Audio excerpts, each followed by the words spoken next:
కీర్తన 2వ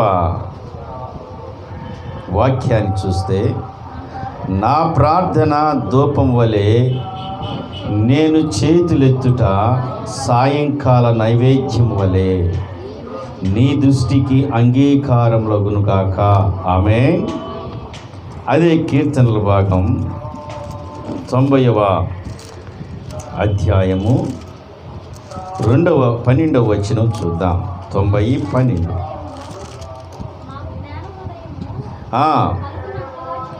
మాకు జ్ఞాన హృదయము కలుగునట్లుగా చేయము, మా దినములు లెక్కించుట మాకు నేర్పము. అక్కడ మాకు జ్ఞాన హృదయము కలుగు చేయము, దాన్ని అండర్లైన్ చేయండి.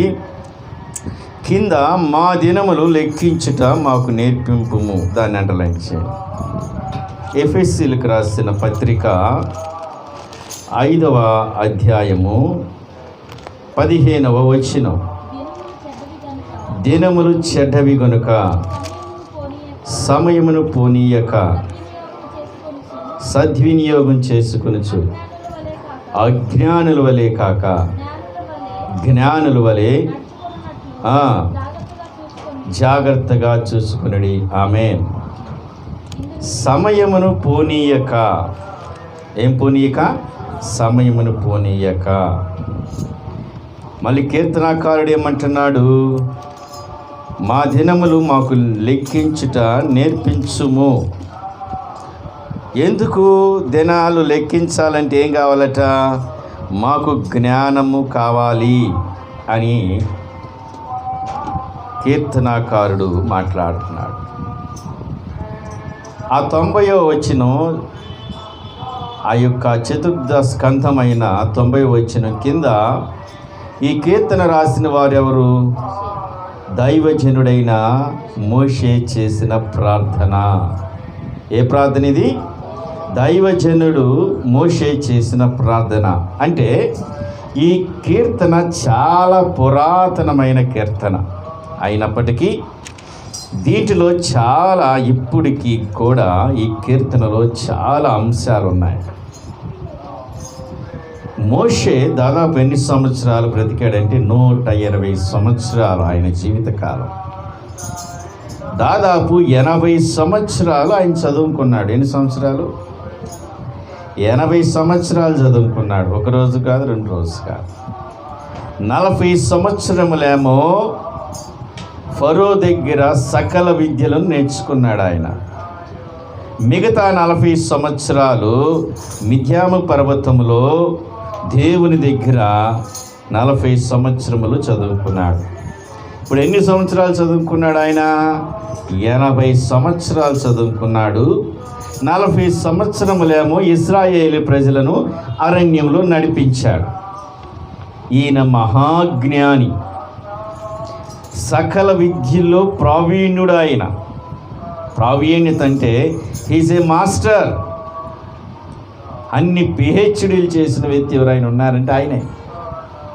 ఈయన అంటున్నాడు ఆయన జ్ఞానం కొదువుగా ఉందా అంటే మనం ఆలోచిస్తే ఆయనకున్నంత జ్ఞానం ఎవరికి లేదు.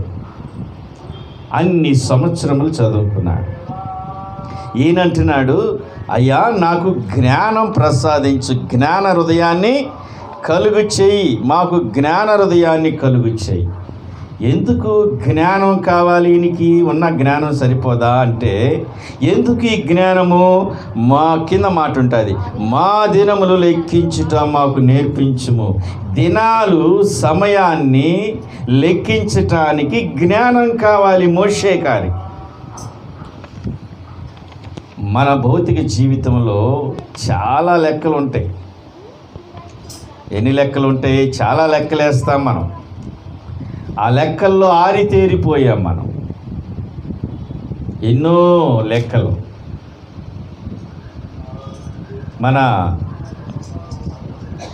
మన కుటుంబం కొరకు, వాటి ఖర్చు కొరకు నెలసరి లెక్కలు కడతాం. అంతేకాదు మన యొక్క బిడ్డల విషయంలో లెక్కలు ఇస్తాం. మన లెక్కలు కరెక్ట్గానే ఉంటాయి.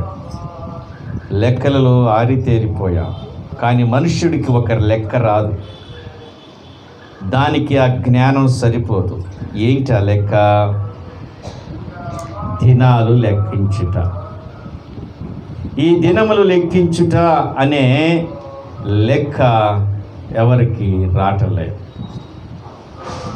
అయితే మనం ప్రభువారు అంటారు, నువ్వు దినాలు లెక్కించాలంటే నీకేం కావాలి? జ్ఞానం కావాలి. నీకు జ్ఞానము కొదువుగా ఉంటే ప్రభువుని అడుగు, ఆయన కొలత లేని జ్ఞానాన్ని నీకు ప్రసాదిస్తాడు. ఆమేన్. ఈ జ్ఞానం కావాలని ప్రభు దగ్గరికి వచ్చి ఎప్పుడైనా అడిగేవా? ప్రభువా, నాకు జ్ఞానం దయచేయి. ఈ లోక జ్ఞానము ఇది నీకు అంతగా లోకములో నువ్వు బ్రతకడానికి ఉపయోగపడింది కొంతవరకే, కానీ పరలోకము నుండి వచ్చే శ్రేష్టమైన జ్ఞానం, ఆ జ్ఞానము నిన్ను నీ దినాలు లెక్కించడం నీకు నేర్పిస్తుంది. మనకు తెలిసిన ఒక ఆయన ఉన్నాడు, సొలొమోను. ఆయన పేరే సొలొమోను, మహాజ్ఞాని. ఆయన చిన్న పిల్లవాడు, రాజ్యాన్ని ఆయనకు అప్పగించాడు. చిన్న వయసులోనే రాజధికారాన్ని చేతపట్టుకున్నాడు. అంత పెద్ద మహాసామ్రాజ్యాన్ని పరిపాలించడానికి ఆ చిన్న పిల్లవాడికి జ్ఞానం లేదు. ప్రభువారి దగ్గరికి వచ్చి ప్రార్థన చేస్తున్నాడు, ప్రభువా, నువ్వు నాకు జ్ఞానం ప్రసాదించుము అని. ఆమేన్. ప్రభువారి దగ్గరికి వచ్చి చాలా సంతోషపడ్డాడు. అరే, లోకంలో ఎవరైనా మన ప్రార్థనలో కూడా ఏముంటాయంటే, అయ్యా నాకు ఈ బిజినెస్లో కొంచెం తేడా ఉంది, బిజినెస్ని బలపరచండి, వ్యాపారాన్ని స్థిరపరచండి. అయ్యా ఈ విధంగా ఈ లోటు ఉంది, దీన్ని మీరు ప్రభువా మీ చేతుల ద్వారా దీని కార్యాన్ని జరిగించండి. ఏదో ఒకటి అడుగుతూనే ఉంటాం, కానీ జ్ఞానం అడగం. ఆ జ్ఞానం దేవుడు ప్రసాదిస్తే ఆ జ్ఞానంతో నీకున్న ప్రతి సమస్యకు జవాబు ఆ జ్ఞానంలో ఉంటుంది. ఆమేన్. దాన్ని అడగకుండా ఇది అడుగుతాం. ఈ సొలొమోను జ్ఞాని ప్రభువుకు ప్రార్థన చేసి నాకు జ్ఞానం ప్రసాదించమంటున్నాడు. ఐశ్వర్యాన్ని అడగలేదు, ఆయుష్ని అడగలేదు, లోకంలో సంబంధించిన ఏది అడగలేదు, కానీ ఏమడుగుతున్నాడు? జ్ఞానం కావాలి ప్రభువా, నీ జ్ఞానం నాకు కావాలి. ప్రభువారు జ్ఞానంతో పాటు వీటన్నిటిని ఇచ్చాడు. ఆమేన్. నువ్వు నేను దేవుని సముఖం ముందుకు వచ్చినప్పుడు ఏమడగాలి? మనం జ్ఞానాన్ని అడగాలి. ప్రభు యొక్క జ్ఞానం, పరలోకము నుంచి అడిగే జ్ఞానాన్ని మనం అడగాలి. అయితే అదే కీర్తనలో ఎందుకు జ్ఞానం కావాలి, ఎందుకు మనం ఆ జ్ఞానం సంపాదించుకోవాలంటే, మనిషి ఏమై ఉన్నాడో ఆ 90వ అధ్యాయంలోనే మనం చూస్తే 7 నుంచి 12 వరకు మన స్థితి అక్కడ అర్థమవుతుంది. అదే అధ్యాయంలో, నీ కోపం వల్ల మేము క్షీణించి ఉన్నాం, నీ యోగ్యతను బట్టి దిగులు పడుచున్నావు, మా దోషములు నీ ఎదుట నుంచుకొని ఉన్నావు, నీ ముఖకాంతిలో మా రహస్య పాపములు కనబడుచున్నవి, నీ ఉగ్రతను భరించమేమని మా దినములను గడిపి తిమ్మి. ఇప్పుడు అండర్లైన్ చేయండి. నిట్టూర్పులు విడిచినట్లు మా జీవిత కాలము జరుపుకుందుము, మా ఆయుష్ కాలము 70 సంవత్సరములు, అధిక బలమున్న ఎడల 80 సంవత్సరములగును. అయినను వాటి వైభవము ఆయాసమే, దుఃఖమే, అది త్వరగా గతించి ఎగిరిపోవును. చాలు. మానవుని యొక్క జీవితము పాపపు జీవితముగా ఉన్నది. మానవుని యొక్క జీవితము ఎలా ఉన్నది? దుఃఖముతో నిండి ఉన్నది. మానవుని యొక్క జీవితము ఇంకెలా ఉన్నది? నిట్టూర్పులతో ఉన్నది. ఏది చేసినా మానవ యొక్క వైభవం ఎలా ఉన్నది? అది వాటి వైభవము ఆయాసమే, దుఃఖమే. నువ్వు ఎంత ఉన్నా కూడా మానవుని యొక్క వైభవం అనేది, మానవ యొక్క జీవితమైనది ఆయాసముతో కూడినది. ఈ జీవితంలో ఏముంది? నిట్టూర్పు ఉంది. ఈ జీవితంలో ఏముంది? పాపం ఉంది. ఈ జీవితంలో ఏముంది? దుఃఖం ఉన్నది. ఈ దినాల్లో మనం గడుపుతున్నాం. ఒకటి మనం ఆలోచిస్తే సమయమును పోనీయకొద్దు. మనం ఏం చేయాలి? సమయమును పోనీయొద్దు. మొదట్లో ఇక్కడికి వచ్చినప్పుడు అమ్మాయి ఎలేసి పాట పాడేది, సమయమును పోనీయకని. చక్కగా ఉండేది ఆ పాటలో. చాలా అర్థభరితమైన ఈ వాక్యం ధ్యానిస్తున్నప్పుడు ఆ పాటే నాకు స్మరణకు వచ్చింది. దేవునికి మహిమ కలుగును గాక. అయితే మానవుని జీవితము మొదట్లో ఎలా ఉందట? ఆదికాండం 5:27లో 969 సంవత్సరాలు మానవుడు బతికాడు. ఎన్ని సంవత్సరాలు? 969 సంవత్సరాలు. ఆదికాండం 5:27 చూడండి.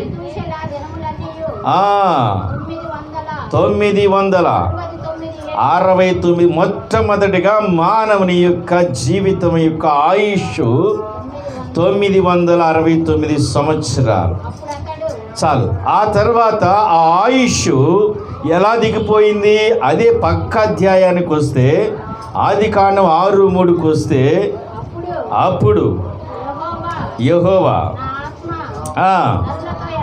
నెరలతో ఎల్లప్పుడూ వాదించదు, వారు అక్రమ విషయమై నరమాత్రులై ఉన్నారు. ఆయనను వారి దినములు 120 దినములన్నీ అయిపోయినాయి. ఎక్కడ 969 సంవత్సరాలు మానవ జీవితం ఎక్కడికి వచ్చేసింది? అది 120 సంవత్సరాలకు వచ్చింది. ఎంత జారిపోయిందో చూడాలి. ఎందుకంత అక్రమం, పాపము, దుఃఖము, ఇది మానవ జీవితం. అయితే 129 సంవత్సరాల నుంచి ఏమంటాడు? ఆ సంవత్సరములు దినాల్లోకి వచ్చేసింది. మళ్ళా చూడండి, ఏబు 8:8 చూడండి. ఏబు గ్రంథం 8:8 చూస్తే ఆ దినాలలోకి వచ్చింది మానవుని యొక్క జీవితం.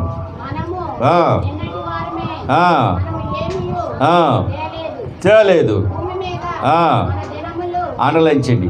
ఇప్పుడు ఎలా వచ్చింది? 969 సంవత్సరాల నుంచి 120 సంవత్సరాలకి పడిపోయింది. 120 సంవత్సరాల నుంచి దినాల్లోకి పడిపోయింది. అదే కీర్తన గ్రంథం 39:5కు వచ్చి తెలికి ఆ దినాలు కాస్త నిమిషాలుగాను, తర్వాత యాకోబు 4:18కి వచ్చేదలికి ఆ దినాలు కాస్త సెకండ్స్గా మారిపోయింది. ఇంత మానవుని జీవితం ఇంతకొచ్చింది. అయితే మనం ఒకసారి మనం చూస్తే ప్రభు అంటున్నాడు, మా దినములు లెక్కించుట మాకు నేర్పించుము అని. ఈ దినాలు లెక్కించాలంటే నీకేం కావాలి? జ్ఞానము కావాలి. ప్రభు జ్ఞానము కొరకు నువ్వు అడగాలి. ఆమేన్. మానవుని యొక్క జీవితము చాలా కొద్ది జీవితం. ఈ మానవుని జీవితము కాలముతోనే ప్రయాణమవుతూ ఉంటారు. సమయములోనే నువ్వు ఉంటావు, సమయంలోనే నువ్వు నడుస్తావు. నువ్వు చేసే ప్రతి పని కూడా ఆ సమయమే. పరిశుద్ధ గ్రంథములో కాలాన్ని, సమయాన్ని దేవుని యొక్క స్వరూపముగా చూస్తాం. ఎందుకంటే కాలగతులు ఆయన వశములో ఉన్నాయి. ఆ కాలగతులు ఆయన వశములో ఉన్నాయి. మానవుడికి ఇచ్చిన అతి కొద్ది సమయం, కొద్ది కాలాన్ని, ఆ సమయాన్ని, ఆ దినాలను లెక్కించాలంటే నీకేం కావాలంటే దేవుని జ్ఞానం కావాలి. దేవుని జ్ఞానం కావాలి. దేవుని జ్ఞానం లేకుండా నీ దినాలను లెక్క కట్టలేవు. అఫ్కోర్స్ లోకంలో అన్ని విషయాలు లెక్క కడతావు. నీలాంటి లెక్క ఎవరికి ఉండదు. ప్రణాళిక ఉంటుంది. ప్రతి మనుష్యుడు వారి జీవితంలో ఎంత సంపాదించాలి, ఎంత చేయాలి, సంవత్సరానికి ఎంత సంపాదించాలి, వీటన్నిటి విషయాల్లో లెక్క కడుతూ ఉంటాడు. ఈ సంవత్సరం ఎంత, ఈ సంవత్సరం ఎంత, ఇదిగో దీన్ని నేను సంపాదించుకోవాలంటే నేను ఈ ఖర్చులు తగ్గించుకోవాలి, ఇలా నేను బ్రతకాలి అని లెక్కలు గట్టుతాడు. కానీ నీ ఆయుష్ కాలం, నీ దినాల కొరకు ఏ రోజైనా లెక్క కట్టేవా? పరిశుద్ధాత్మ దేవుడు అడుగుతున్నాడు.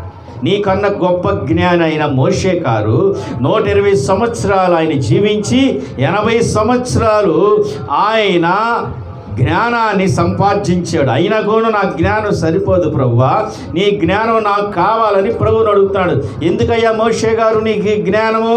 అయ్యా నా దినాలనే లెక్కించుట నాకు నేర్చుకోవడానికి నా జ్ఞానం సరిపోదు, నీ జ్ఞానం నాకు కావాలి. ఎందుకు? నా దినాలు లెక్కగట్టాలి నేను. దేవుని బిడ్డ, దేవుని వాక్యాన్ని నీ జీవితం ఎలా ఉందంటే, ప్రసంగి మీరు రిఫరెన్స్ వరకు రాసుకోండి. ప్రసంగి 6:12 చూస్తే అది ఛాయలాగుంది, ఒక నీడలాగుంది. మనము సూర్యుడు ఉదయించగానే నీడ పారిపోతున్నట్లు పారిపోయింది. ఉదయకాలమే సూర్యుడు ఉదయించినప్పుడు ఎదురుగా నిలబడినప్పుడు నీ యొక్క ఛాయ, నీ నీడ నీకు కనబడింది. ఆ సూర్యుడు పెరిగే కొంది ఆ నీడ కనుమరుగైపోయింది. నీ జీవితకాలం అంత చిన్నది. మానవుని యొక్క జీవితకాలము ఎండి మొలిచిన గడ్డి పువ్వు లాంటిదని చెబుతున్నాడు ప్రభువా. ఉదయం మొలిచి సాయంత్రానికి వాడిపోతుంది మానవుని యొక్క జీవితం. మానవుని యొక్క జీవితము త్రాసు మీద ధూళి లాంటిది, త్రాసు మీద ధూళి లాంటిది. ఉఫ్ అని ఓదగానే త్రాసు మీద ధూళి ఎట్ట ఎగిరిపోతుందో మానవ జీవితం అలా ఎగిరిపోతుంది. మానవ జీవితం నీటి బుడగలాంటిది, చాలా చిన్న బుడగ. ఈ చిన్న జీవితం ఇది, ఈ చిన్న కాలాన్ని, ఈ సమయాన్ని చాలా విలువగా నువ్వు ఏం చేయాలి? ఉపయోగించాలి. ప్రపంచంలో విలువైనది ఏదైనా ఉంది అని అడిగితే చాలామంది అనేక రకాలుగా చెప్పవచ్చు, కానీ వాటన్నిటికీ మించినది విలువైన వస్తువు, విలువైనది ఏదైనా ఉందంటే అది సమయమే, కాలమే. ఆ సమయాన్ని దుర్వినియోగం చేసుకోకూడదు, సమయమును పోనీయొద్దు. ఎవరు జ్ఞాని అంటే సమయాన్ని దుర్వినియోగం చేసుకోకుండా సద్వినియోగం చేసుకున్న వాడే జ్ఞాని. ఆమేన్.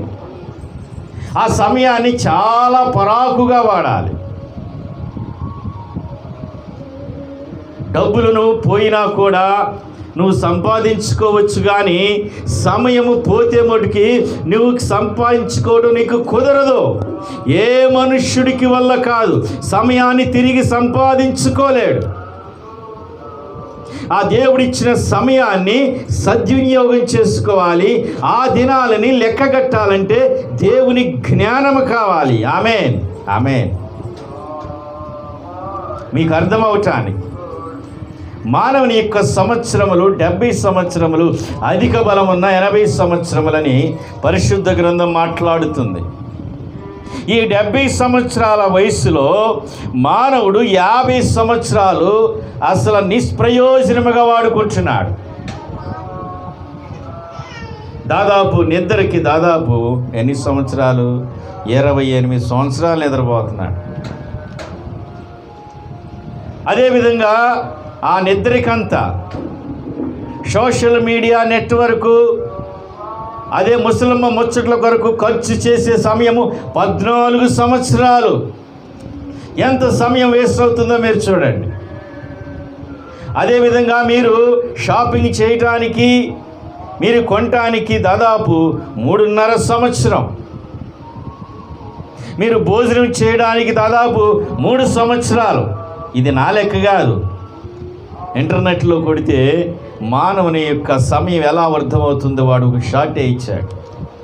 70 సంవత్సరాలు మానవుడు బతికితే 50 సంవత్సరాలు దీనికోసమే ఖర్చు అయిపోతుంది. మిగిలిన 20 సంవత్సరాలు దేని కొరకు ఉపయోగిస్తున్నావు? ఆ సమయాన్ని ఏ విధంగా ఖర్చు చేస్తున్నావు? యాకోబు రాసిన గ్రంథం 3వ అధ్యాయం 17వ వచనం. అయితే పై నుండి వచ్చు జ్ఞానము మొట్టమొదట. ఆమెను ఎక్కడ ఆగుదాం? నువ్వు జ్ఞానం కొరకు ప్రభువుని అడగాలి. ప్రభువా, నా జ్ఞానం లేదు తండ్రి, నన్ను జ్ఞానంతో నింపండి, నీ పరలోక జ్ఞానంతో నింపండి. ఆ పరలోక జ్ఞానం ఎలా ఉంటుందట? ఎలా ఉంటుంది? అది పవిత్రమైన జ్ఞానం. అది ఆ జ్ఞానము నిన్ను సత్యములోకి నడిపిస్తుంది. ఆ జ్ఞానము నిత్యత్వంలో నిలబెడుతుంది. ఆ జ్ఞానము సమయాన్ని చక్కగా వినియోగించుకోవడానికి ఉపయోగపడుతుంది. ఆమేన్. రెండోది ఏం చేస్తుంది ఆ జ్ఞానము? పవిత్రత. రెండోది తరువాత సమాధానము కూస్తుంది. ఆమేన్. ఆ జ్ఞానం నీకు సమాధానం ఇస్తుంది. లోకములో ఏ మనుష్యుడికైనా ఏదైనా సంపాదించుకోగలడు కానీ సమాధానాన్ని సంపాదించుకోలేడు. ఆమేన్. ఆ సమాధానం నీకు దొరకాలంటే ప్రభు సన్నిధికి వచ్చి, ప్రభువా నాకు జ్ఞానము కొదువుగా ఉంది, నీ జ్ఞానం పరలోక జ్ఞానం నాకు దయచేయమంటే ఆ పరలోకము నుంచి ఆయన పవిత్రమైన సమాధానంతో కూడిన జ్ఞానం నీకు అనుగ్రహిస్తాడు. ఆమేన్. ఆ జ్ఞానం నువ్వు సంపాదించుకుంటే చాలు, నీ జీవితం ధన్యమవుతుంది. కానీ ఈ జ్ఞానం గురించి మనం అడగము. ఆయన ఈ జ్ఞానం గురించి అడగము. దేవుని బిడ్డ, దినములు చెడ్డవి గనుక నువ్వు సద్వినియోగం చేసుకోవాలి. సమయాన్ని సద్వినియోగం చేసుకోవాలంటే, ఆ దినాలను లెక్కగట్టాలంటే నీకు దేవుని జ్ఞానం అవసరమై ఉన్నది. ఆమేన్. ఆమేన్. ఈ జ్ఞానం నీకు ఉండాలి. ఒక మాట నన్ను చెప్పనీయండి.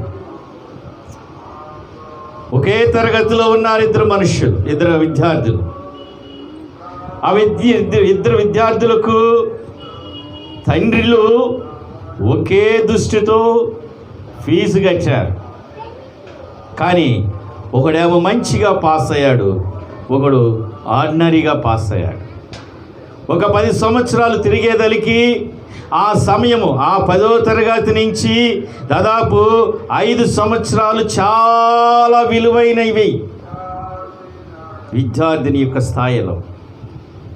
దాన్ని దుర్వినియోగం చేసుకుని ఆ సమయంలో ఉన్నప్పుడు ఆ మనసు ఏదేదో అడిగిద్ది, చదువుకోవాలనుకుంటాడు. ఆ ప్రేరేపించగానే ఏదోటి మీద ధ్యాస వెళ్ళిపోయి చదవాల్సిన సమయంలో వేరే దాని కోసం ఖర్చు చేస్తాడు. ఏ ప్రయోజనం కొరకు సమయాన్ని ఖర్చు చేయాలో దాని కొరకు ఖర్చు చేయకుండా అతడు ఆలోచించని దాని కొరకు ఖర్చు చేస్తాడు సమయాన్ని. 10 సంవత్సరాలు తిరిగేదలికి ఇద్దరు ఒకే క్లాసులో ఉన్నవాడు ఒకడేమో ఉన్నతమైన స్థితిలో నిలబడతాడు, మంచి భార్యని చేసుకుని ఎదురుగా వచ్చినప్పుడు వీడు ఇంకా అక్కడే ఉద్యోగాల కొరకు తిరుగుతూ ఉంటాడు. ఆ సైకిల్ మీద తిరుగుతూ ఉంటాడు. వాడిని చూసి ఎరా బాగున్నావా అంటే వీడు ముఖం చిన్నబోతుంది. ఎందుకు వాడు అంతగా స్థితికి వెళ్ళాడు, వీడు ఎందుకంటే వెళ్ళాడంటే ఆ సమయంలో, ఆ చదువుకునే సమయంలో ఆ సమయాన్ని దుర్వినియోగం చేసుకున్నాడు. కాబట్టి ఆడు ఈ స్థితిలోకి వచ్చాడు. దేవుని బిడ్డ, అదే మాదిరిగా దేవుడు నీకు సమయాన్ని ఇచ్చాడు. సంఘంలోనే కూర్చున్నావు నువ్వు. దేవుడు నీతో, నాతో, మనందరితో మాట్లాడుతున్నాడు. ఆయన ఇచ్చిన సమయాన్ని ఎవరైతే సద్వినియోగం చేసుకుంటారో, ఏది సమయము, ఏది దినములు లెక్క పెట్టాలి, ఎక్కడి నుంచి నీ లెక్క, నీ వయసు ఎంత, నువ్వు గడిచిన సంవత్సరాలెన్ని, ఇవన్నీ లెక్కగట్టమని ప్రభువు అడుగుతున్నాడు. ఎంత ఖర్చు అయిపోయింది, దేనికి నువ్వు ఖర్చు చేశావు. ప్రభువు కొరకు ఖర్చు చేసిన దినాలుంటే అవే లెక్కలోకి వస్తాయి. నువ్వు పశ్చాత్తాపం కలిగి నీ పాపాలన్నీ కడుక్కుని యేసు రక్తములో నువ్వు కడగబడి నమ్మి బాప్తీసం తీసుకుని రక్షించబడి నాటి నుండే నీ లెక్క స్టార్ట్ అయ్యిద్ది. అప్పటి నుంచే నీ లెక్క కరెక్ట్గా ఉంటాయి. ఎన్ని సంవత్సరాలు వ్యర్థంగా గడిపావు నువ్వు. అపవాదికి సమయం గురించి నీకన్నా బాగా తెలుసు. ఇది అంత్యకాలమని, ఈ సమయము బంగారం సంపాదించుకోవడానికి, వెండి సంపాదించుకోవడానికి, భవంతులు కట్టుకోవడానికి మనుషులు ప్రణాళికలు వేస్తున్న సమయము కానే కాదు. ప్రభు వచ్చే సమయము ఇది, రాకడ సమయము, ఆయన దిగిపోతున్న సమయము. ఈ సమయం, కొద్ది సమయంలో ఎంతమంది మనుషులను చెడగొట్టాలని ఈ సమయం విలువ తెలిసిన అపవాది అనేక రకాలుగా వాడు విలయతాండం చేస్తున్నాడు. వాడికి తెలుసు, కానీ నీకు నాకు తెలియటలా సమయం విలువ. ఎందుకు ఇంత ఉపద్రవాలు వస్తున్నాయి తెలుసా?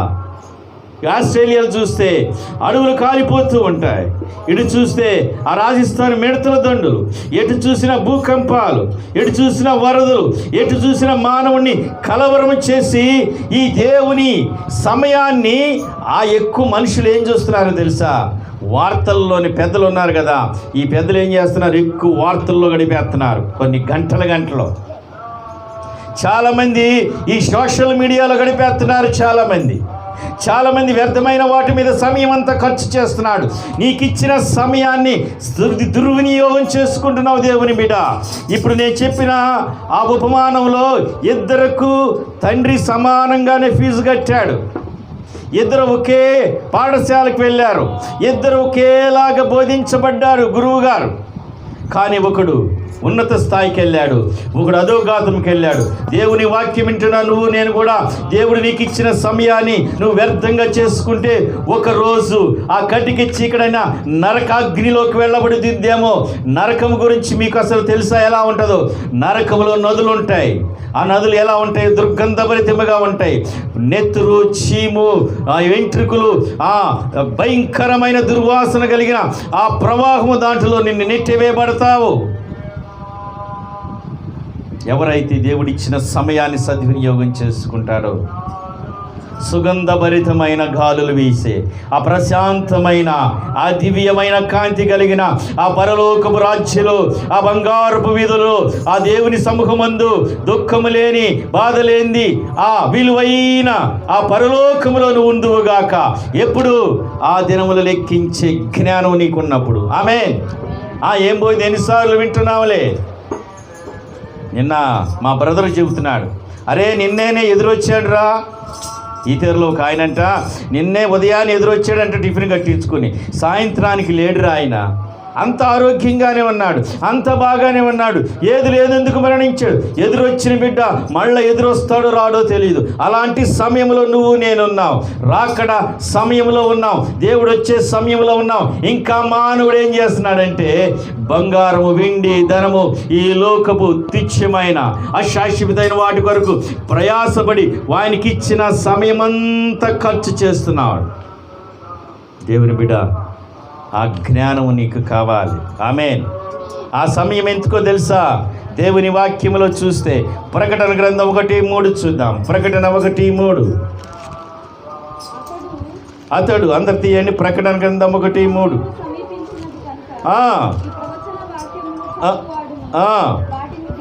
వాటిని విని సంగతులను గైకొనివాడు.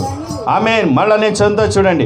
సమయము సమీపించినది గనుక, దేవుని బిడ్డ, యేసు రాకడ వస్తుంది. ఏ సమయంలో ఉన్నాం మనం? ఆయన వచ్చే సమయంలో ఉన్నాం. ఆ సమయాన్ని నువ్వేం చేయాలి? గనుక ఈ ప్రవచన వాక్యములను చదువు వాడును, వాటిని విని అందులో రాయబడిన సంగతులు గైకున్నవారు ధన్యులు.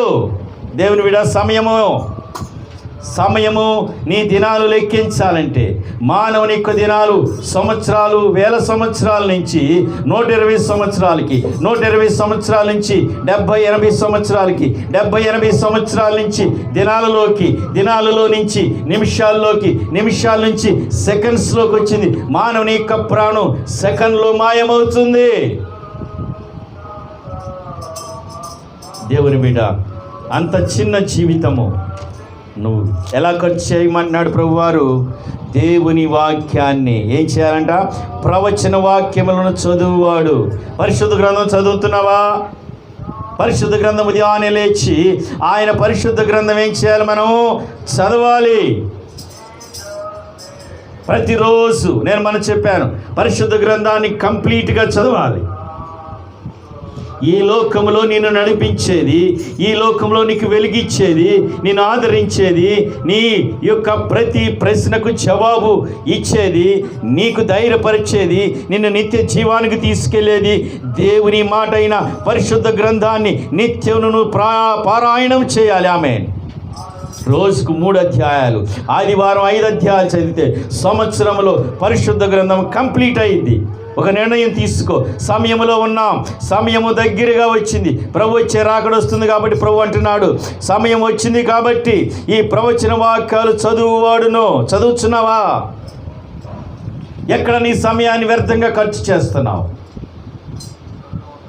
గంటలు ఈ మధ్య అపవాది మనుషుణ్ణి ఈ సమయం యొక్క విలువ వాడికి తెలుసు కాబట్టి విచారంలోకి నెట్టేస్తాడు, ముసలమ్మ ముచ్చట్లోకి నెట్టేస్తాడు, అద్దాల ముందు గంటల గంటలు కూర్చోబెడతాడు. యూత్నంతా కూడా ఆ యొక్క అందం వైపు వాడి యొక్క భ్రమలు మలిచేస్తున్నాడు.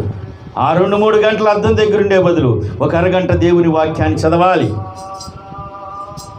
వాడు మిమ్మల్ని గలిబిలి చేస్తున్నాడు. దేవుని వాక్యాన్ని చదవాలి. ఈ సమయంలో వృధా చేసుకోవచ్చు. నువ్వు పోయిన సమయాన్ని తీసుకురాగలవా?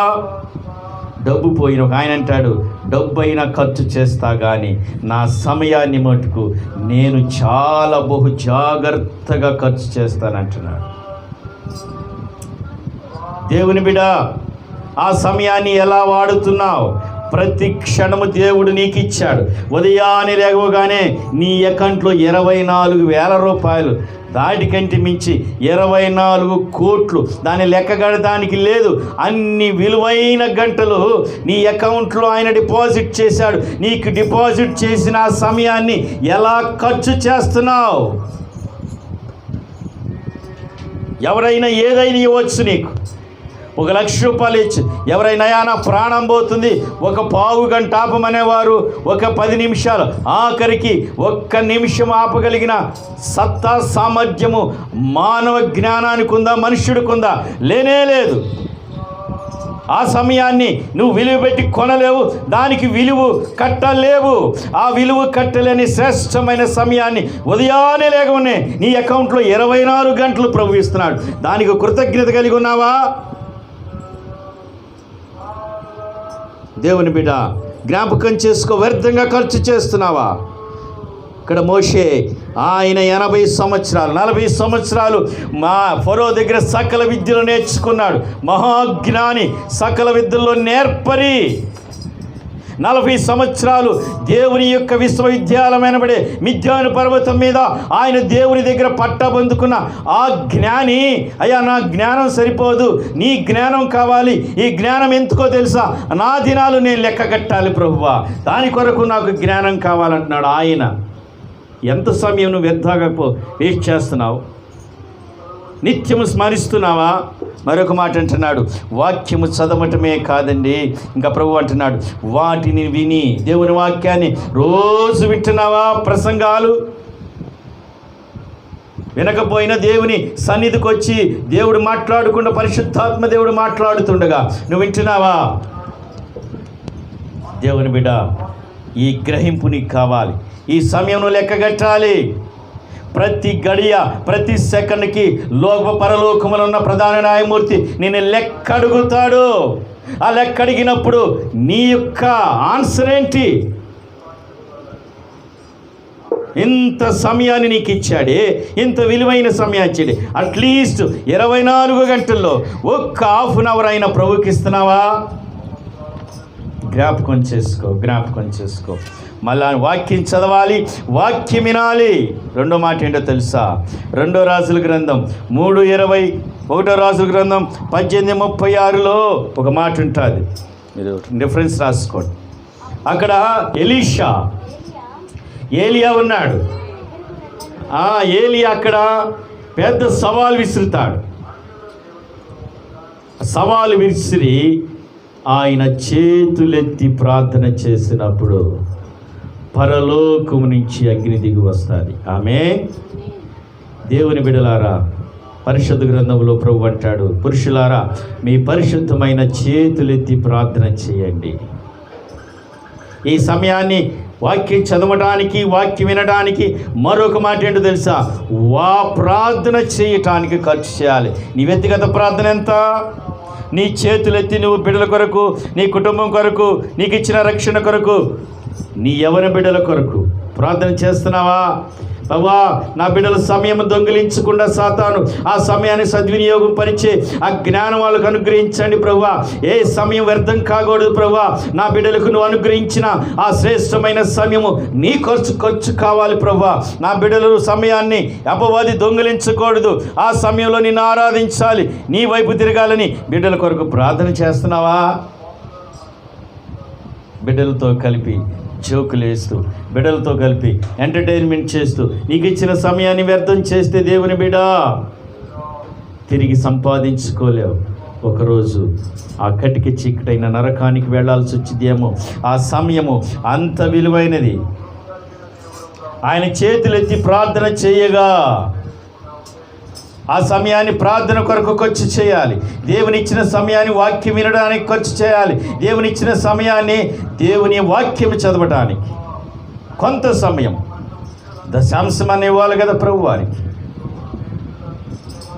నీకు ఇచ్చిన వాటన్నిటిలో ప్రభువుది కదా అదంతా, దాన్ని కూడా దొంగిలిస్తున్నావా? నిత్యం వాక్యం సమయం ఉన్నప్పుడల్లా ఓపిక చేసి వాక్యం చదువు.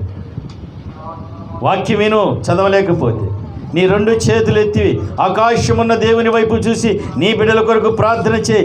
నువ్వు అక్కడ ప్రార్థన చేస్తే నీ గృహంలో కార్యాలు జరుగుతాయి. నీ బిడ్డ ఎక్కడో ఉద్యోగం చేస్తున్నాడు, నీ బిడ్డ ఎక్కడో పనికి వెళ్ళాడు, నీ బిడ్డ ఎక్కడో చదువుతుంది, నీ బిడ్డ ఎక్కడో ఏ పని నిమిత్తం వెళ్ళాడు. ఆ బిడ్డల కొరకు నువ్వు ఇంటిలో కూర్చుని నీకు ఇచ్చిన సమయంలో నీ రెండు చేతులెత్తి ప్రార్థన చేస్తే నీ బిడ్డకు చేయము, నీ బిడ్డకు చేయము. మీకు అందరికీ తెలిసిన ఒక మంచి యథార్థమైన గాథ. అబ్రాడ్స్లో యుద్ధం జరుగుతుంది. కమాండర్ అన్నాడు సైనికుడిని, అయ్యా యుద్ధం జరుగుతుంది, చాలామంది పడిపోతున్నారు, చనిపోతున్నారు, నువ్వు కూడా యుద్ధ రంగంలోకి వెళ్ళి చనిపోయిన సైనికులందరినీ ఇటువైపుకు తీసుకురా, ఎవరైనా బతికుంటే వారిని హాస్పిటలైజ్ చేద్దాము, నువ్వు ఎళ్ళు అంటుంటే ఆ బిడ్డ, అయ్యా 1 నిమిషం తర్వాత వెళ్తాను, అయ్యా 2 నిమిషాల తర్వాత వెళ్తాను, అయ్యా కొంచెంసేపు ఓపిక పెట్టండి, కొంచెంసేపు ఓపిక పెట్టమని ఆ కమాండర్ని అడుగుతున్నాడు ఆ సైనికుడు. ఇదేంటి ఇంత నమ్మకమైన సైనికుడు ఇలా అడుగుతున్నాడని. ఆ సమయం వచ్చిందలికి ఆయన ఒక్కసారి యుద్ధ రంగంలో దూకి ఎలాంటి బుల్లెట్లు ఎన్ని ఫిరంగులు వస్తున్నా కూడా ఆ పడిపోయిన ఆ మొత్తం సైనికులను మొత్తం భుజం మీద వేసుకుని తీసుకొచ్చి ఆడ హాస్పిటల్లో, మిలిటరీ హాస్పిటల్లో పక్క క్యాంపులో పడేయటం చూశాడు కమాండర్. ఏందయ్యా అంత అయిపోయిన తర్వాత క్షేమంగా వచ్చాడు. నేను ముందు వెళ్ళమంటే వెళ్ళలేదే, ఎంతో బ్రతిమలాడేవు, సమయం కావాలన్నావు, ఎందుకయ్యంటే ఆ బిడ్డ సాక్ష్యం చెబుతున్నాడు. ఈ సమయంలో 1:30 సమయంలో నా తల్లి ప్రార్థన చేసిందయ్యా, ఆ ప్రార్థన నన్ను బ్రతికిస్తుంది, అందుకే నేను వెళ్ళాను, ఆ ప్రార్థనే నన్ను బ్రతికించింది అన్నాడు. ఆమేన్. తల్లిదండ్రులారా, మీ బిడ్డలు ఉద్యోగానికి వెళ్ళినప్పుడు ప్రార్థన చేస్తున్నావా? తల్లిదండ్రులారా, మీ బిడ్డలు కాలేజీకి వెళ్తున్నప్పుడు ప్రార్థన చేస్తున్నావా? ఆ కాలేజీ మాలిన్యం ఎండకుండా, ఆ పాపం అండకుండా ఆ బిడ్డల కొరకు నువ్వు ఇంటిలో కూర్చుని ప్రార్థన చేస్తున్నావా? మీ భర్త పనికి వెళ్తున్నప్పుడు వారి కొరకు కనిపెట్టి ప్రార్థన చేస్తున్నావా? నీ చేతులు ఇక్కడ ఎత్తితే అక్కడ కార్యం జరిగిద్ది. సినాయి పర్వతం మీద మోషే చేతులెత్తి ప్రార్థన చేస్తుంటే ఇశ్రాయేలీయుల యుద్ధ భూమిలో జయాన్ని దేవుడు ప్రసాదించాడు. ఆమేన్. నీ చేతులు నువ్వు ఇంటిలో ఎత్తితే, ఎక్కడైతే ఎత్తావో, నువ్వు దేని కొరకైతే నీ చేతులు ఎత్తి ప్రార్థన చేస్తున్నావో అక్కడ కార్యాలు నా ప్రభు చేయునుగాక. దేవుని బిడ్డ, నీ బిడ్డల కొరకు నువ్వు చేతులు ఎత్తే నీ బిడ్డల పట్ల దేవుడు కార్యాలు చేస్తాడు. మీ కుటుంబాల పట్ల అన్నిటి పట్ల ఈ దేవుని సేవకుడు చేతులెత్తి ప్రార్థన చేస్తే మీ కుటుంబాల్లో కార్యాలు చేస్తాడు నా ప్రభువారు. ఆమేన్. దేవుని సేవకుని కుటుంబంలో కార్యాలు జరగాలంటే మీ చేతులు ఎత్తాలి. దేవుని సేవకుడు కొరకు, దేవుని కుటుంబం కొరకు. అప్పుడు దేవుని యొక్క కుటుంబంలో దేవుని సేవకుడు కార్యాలు చేస్తాడు. ఆమేన్. అలాంటి అనుభవం యేసు నామములో మీకు కలుగునుగాక. ఆమేన్. ఆ చేతులెత్తే ప్రార్థన జీవితం నీకు ఉండాలి. ఆ సమయాన్ని నువ్వు సద్వినియోగం చేసుకోవాలి, దుర్వినియోగం చేసుకోవద్దు. అపవాదికి తెలుసు అది కొంచెం సమయమే ఇది. వాడు బహుగా పనిచేస్తున్నాడు. భయపడొద్దు. అనారోగ్యం వచ్చినా, ఎలాంటి వ్యాధి వచ్చినా, ఎలాంటి ఇబ్బందులు వచ్చినా దాంట్లో నువ్వు భయపడొద్దు. నువ్వు లేచి నిలబడి చేతులెత్తి ప్రార్థన చేయి. అది 2వ మాట. దేవుని బిడ్డ జ్ఞాపకం చేసుకో. చివరి మాట చెబుతున్నాను. ఎఫెసీ 6:18 చూడండి. ఎఫెసీ 6:18లో ప్రతి సమయమునందు ప్రతి విధమైన ప్రార్థనను విజ్ఞాపనలు చేయించు ఆ విషయమై సమస్త పరిశుద్ధుల విషయమై. ఆమేన్. విజ్ఞాపన చేయాలి. దేవుని బిడ్డ విజ్ఞాపన చేస్తున్నావా? పోయిన సంవత్సరం దేవుడు తేటగా మాట్లాడాడు. అయ్యా, మీరు మీ గృహాలలో 8 గంటల నుంచి రాత్రి 1-12 వరకు మీరు కుటుంబం అంతా దేవుని సేవకుని పిలిపించి ప్రార్థన చేయించుకోమని ఒక్కరో కూడా రాలేదు. ఈ కుటుంబ ప్రార్థన మీ జీవితాల్లో ఉండాలి. కుటుంబం అంతా కలిసి దేవునిని గణపరచాలి.